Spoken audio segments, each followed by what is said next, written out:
Navijači so torej za vijoličnega bojevnika 2018 zbrali Sašo Jukoviča. Trenutek, ko je v Ljudskem vrtu, polnem Ljudskem vrtu zaslišal, da je prejel ta naziv, bo ostal zavedno v spominu. Pa prvi osjećaj je stvarno fantastičan.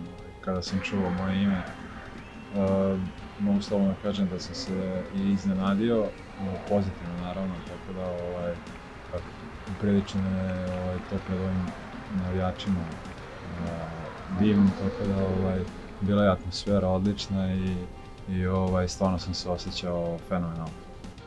V samo enem letu je bojevitemu branilcu uspelo veliko, od preboja do vijolične enajsterice do kar 9 golov v vijoličnem dresu in sedaj še do posebne nagrade strani navijačev. Smatram da je 2018. bilo jako uspješno za mene, pre svega što sam došao u NK Maribor. Druga stvar, eto, igrao sam redovno, nije bilo povreda na svu sreću, tako da evo, upriličeno je sve ovim priznanjem što sam dobio. Naravno, pre svega mi je drago što je to dodeljeno od navijača, od publike, jer ima posebno draž. Kako doživljajo svojega kolega, bojevnika, pa smo povprašali tudi v slačilnici. Da svoj karakter, svoje srce za klub in to rabimo. Upam, da bodo še čim več golov, še čim več mojih asistenc. Je bil meni moj prvi favorit in mislim, da gre za nagrada prave roke. Pa dobro, svakako s Tavaresom, sa kapitenom sam odmah pričao i posle utakmice, čestitao mi je i vidio sam da je njemu drago, da je srećan. Sa Šukijem često pričam i daje mi uvek navode da više pričam o terenu, tako da rekao mi je da sam malo tiši. Evo ga, upravo. Rekao mi je da sam malo tiši na terenu, ali potrudit ću se da to i popravim. Hvala, Šuki.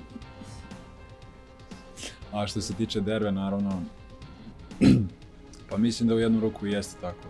On mi je namestio bukvalno sve golove i eto, jednim delom to je njegova nagrada i da je i on dobio tu nagradu kao i neki drugi igrač u našem klubu, bilo bi potpuno opravdano i zasluženo. Ter pa je bila novemu bojevniku nepopustljivost vcepljena že kot DNK od samega začetka. Tudi zaradi njegove življenjske zgodbe, leto 1993, Srb rojen v Vukovarju, neprijetni spomini na otroštvo.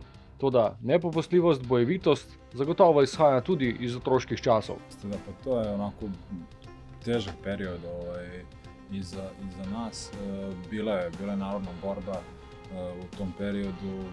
Naravno, morali smo da se odselimo u Srbiju i tako je radilo i jako veliki broj stanovništva u tom periodu, tako da eto, možda iz tog i perioda i iz tog dela života je ostalo malo ta srčanost, borbenost i eto, drago mi je što sam jednim delom to preneo i na teren i što su uspeli i navijači da prepoznaju, da se trudim.